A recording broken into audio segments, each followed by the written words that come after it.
Full-time Devils Bruges preview ahead of the Champions League game. United are back in Europe. I'm here with Stephen, Charlie and Andy to discuss the game, a little bit of a preview for you. First things first, a bit of a shock starter in the Villa game, Adnan Januzaj. For me, I thought he had a good game. Howson, what do you think? I think he's shown some good touches, but with anybody, you've got to have a run of games. It's very, very rare that a player comes in, just lights it up when they've not been in the team. But let's give the guy a chance, he's earned it. Let's see what else he can do. So Charlie, Januzaj obviously came off in the Villa game. Yeah.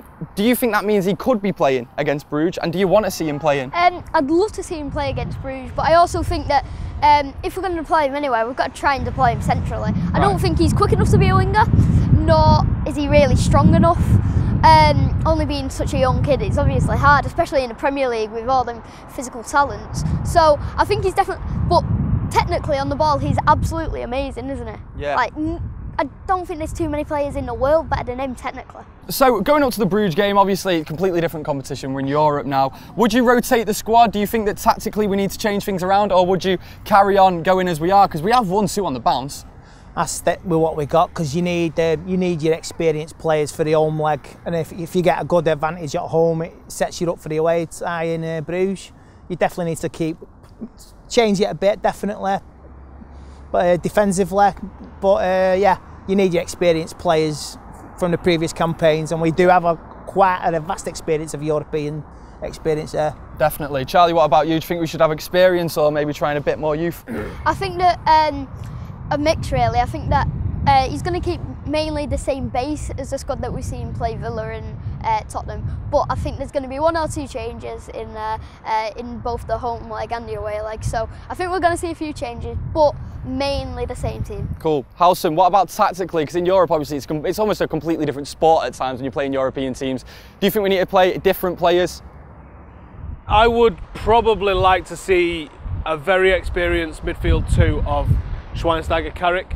I do think he'll freshen it up a little bit, and it's really interesting to see how he's going to do it this year. What would be your starting 11 then? My starting 11, I'm going to go with Romero in net. Darmian, he's looked absolutely fantastic in his 2 competitive games that we've seen him. I'm going to go for Shaw on the left. Let's keep it simple. I might see a change at one of the centre-half positions. I don't think Van Gaal would do it, but I wouldn't be upset if I saw Blackett come in or McNair come in alongside Smalling to give them some experience, to set them up for a career later on.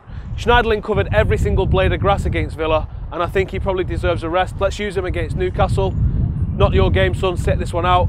I want to see Herrera in the advanced attacking midfield role, and I would like to see Januzaj given another start. I think you've probably got to play Memphis, but he might play Mata, because Mata and Herrera together are better than their equals, better than their individual parts. That when they're together, they create something bigger. So I wouldn't mind seeing a forward 3 of Januzaj, Mata and Herrera in whatever formation you want to put it. And I think up front is where everyone wants to see the change. I would probably bring in Chico just for that sheer pace and deadliness that he offers. See, personally, I think that it'll be quite harsh to drop him after 2 games. I think it's maybe slightly over dramatic. You're not dropping him, you're freshening him up and keeping him for Newcastle is what you're doing. Maybe, but I think he needs more games just to prove how good he is, because I still think Rooney is a class striker. Charlie, what do you think? What's your starting 11? Well, my starting 11 is practically the same thing as, although I'm going to say I would have wanted him to take out Carrick and put in Schweinsteiger so we can see the midfield. And then as the 3 attacking players, I'd have Januzaj on the right, even though what I said earlier. Pereira, and on the left Memphis. And then I'm gonna say it's a toss-up between Rooney and Chico. You don't know who's gonna go, but I think it might be Rooney. It's an interesting shout. So would you keep your defence goalie the same then? Yeah, I would. Brilliant. Unless David De Gea is gonna play, and then we're gonna be able to cup tie him. Oh, that would be funny, wouldn't it? I'd love that. I'd literally love that. That'd be Real Madrid. Mate, you know what? Let him rot. Let him rot. I'd bring him on the 89th minute just to cup tie him. That's what I'd do. He needs to be taught a lesson. Lads, we've got a preview to do here. I'm not separating you again. What's your starting 11, Andy, for the Bruges game? Well, I'll stick with the defence as it was, the goalie as well. I bring in Herrera, and I'm going to say something controversial here. I'd play Chico. Would you? And put Rooney on the bench. Right, okay. A bit of spark, a bit of freshness.